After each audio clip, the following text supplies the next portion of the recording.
I'm Matt Ammann, and we're doing another interview here. We're with James Rockell, and we're here with Wayne DeMilia. We have the IFBB Physique America Vice President here and also the President here. We spoke with Jim earlier, but now what we want to do is we want to get a little insight from Wayne DeMilia and a little bit about where you come from. From what I understand, you used to be the Vice President in the NBC organization as well as overseeing the IFBB Pro division in that as well.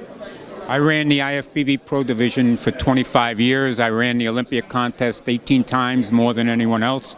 I built it up. I basically built pro bodybuilding. And I left in 2004. There was a lot of things I didn't like that what was going on, so I quit. And when this split happened in 2017, Rafael Santoka asked me to come back. And I thought about it, and I asked Jim Rockell and John Calcione, two friends of mine, that, should we do this? And we decided, yeah.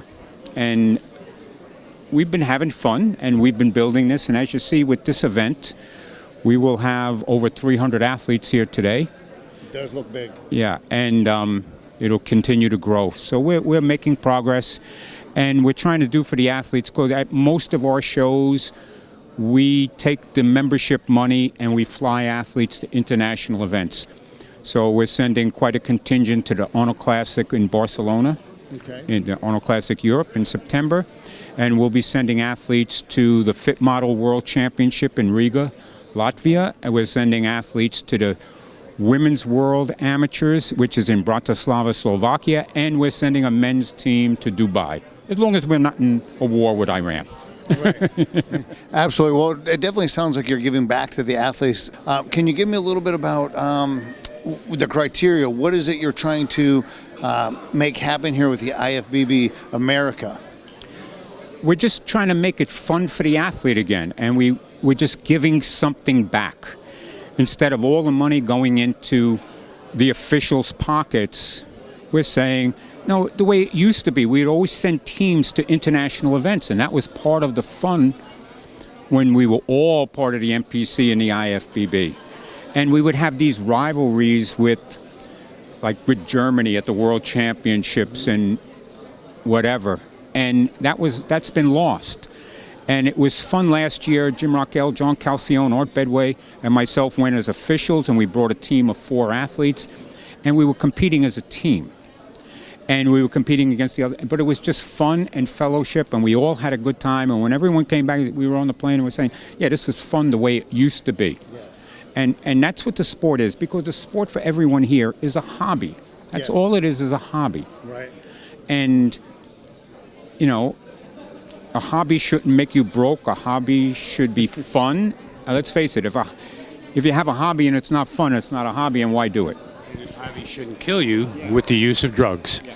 And that's another big thing with our organization. We're drug tested, and we're proud of it.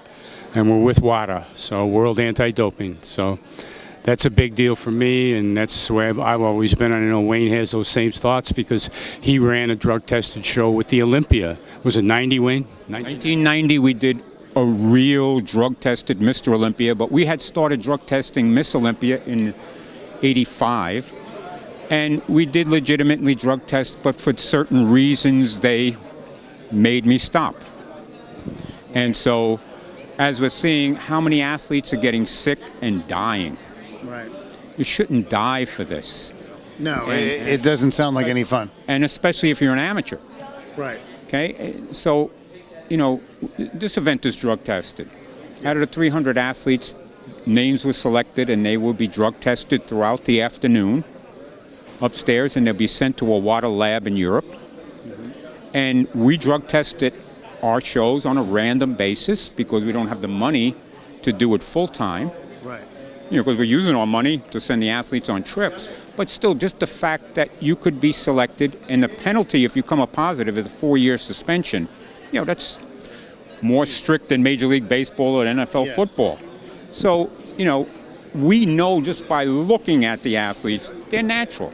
We don't have any problems with cramps or people passing out on stage or nothing like that. Right. Yeah, maybe the physiques aren't as extreme. I won't even say spectacular, it's extreme. But you know what? They're attainable physiques, Yes. And the audience likes it, and we're getting good fan response.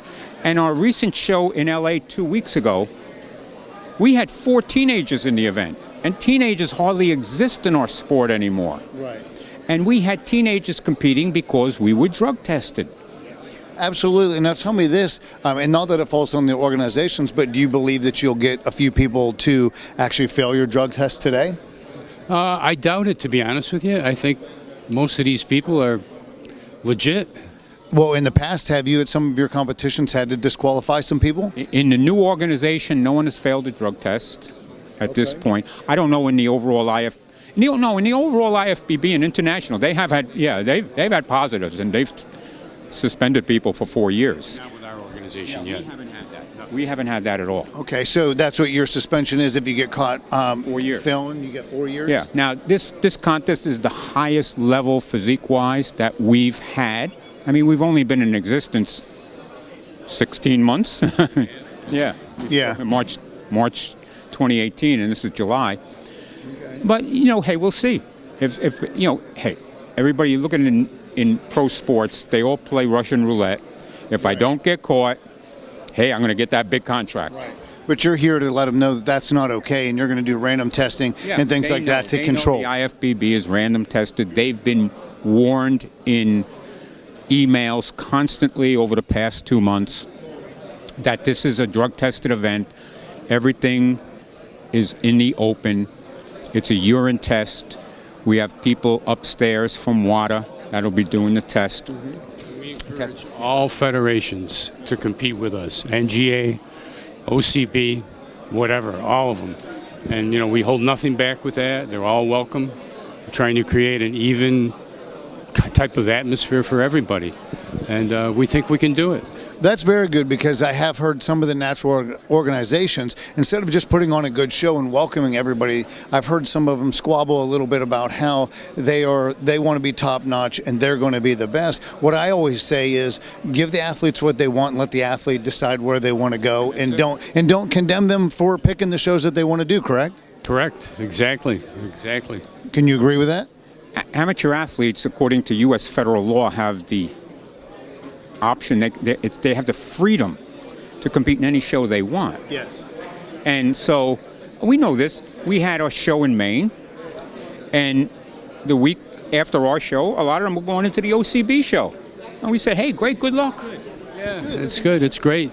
Yes. You got to remember, we don't own the athletes. Right. Correct. We don't own our promoters.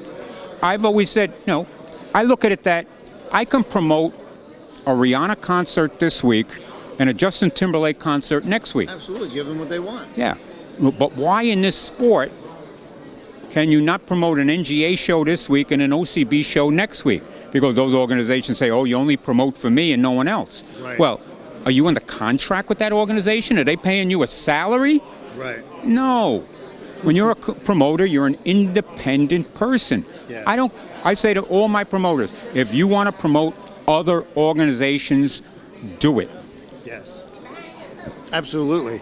I don't want to spend too much time going over everything with you. I'm called to the judges' table. We need to get you going. The viewers can refer to our other interview to catch up with you. Yeah. We already learned a little bit about you, but I'll say goodbye to you so you can get down there, and then I'll finish up with him. But thank you again for your time. Excellent. Get down there. You are the head judge. Let's see what you got today. This is pre-judging. We'll see if you're talking the talk. What's the expression? Do I have to bring it? What is it? Do I have to bring it? Yeah. You got to bring it. We heard what you said. Let's see what you got. Brought it many All right. Thank you much. Thanks, man. Appreciate it. All right, Wayne, and if you could just tell us real quick before we leave, why should people come and compete in your league? What do you have to offer in a nutshell for them? Well, first off, the IFBB is the largest international amateur federation in the world, 199 nations, fourth largest sports federation in the world. Secondly, we're the only federation here in the United States that sends athletes to international events, full expenses, airline ticket, hotel, and entry fee. We don't cover food because they're a food prep, they'll bring their food. But you're talking about at international events, entry fees $200, $240, hotel rooms $200 a night.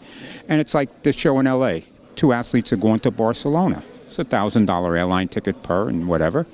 But they're going to have an experience. Those athletes were so excited when they were selected. And isn't that what we're supposed to do? Isn't amateur athletics for the athlete? not for putting money in everyone's pockets. And I look at it this way, we'll grow, and yeah, we'll make money when it grows, but we'll still give back more then. But we're doing it this way. I'm not taking any money. In fact, I'm taking money out of my pocket and paying things, where we fall a little short. But that's part of building, and that's what we have to do.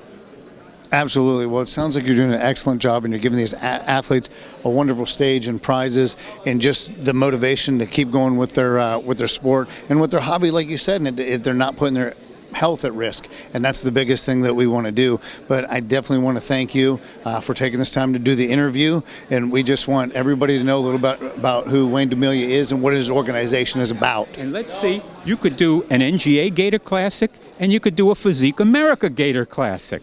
See, there you go. We're always expanding. And then you said you go way back with Andy Bostinto. I promote the Gator Classic, the NGA Gator Classic. With him, just this last year, we become the largest amateur natural show. We had over 74 athletes. Samantha Feenberg and I promoted that together. I was her coach, and now we promote together. I still coach her a bit, and but we're trying to build that. But hopefully, I can encourage my athletes to come to your show, and vice versa. Yeah, we work together. That's the way it should be. Absolutely. Thank you for taking the time, and we're looking forward to a wonderful show. Thank you.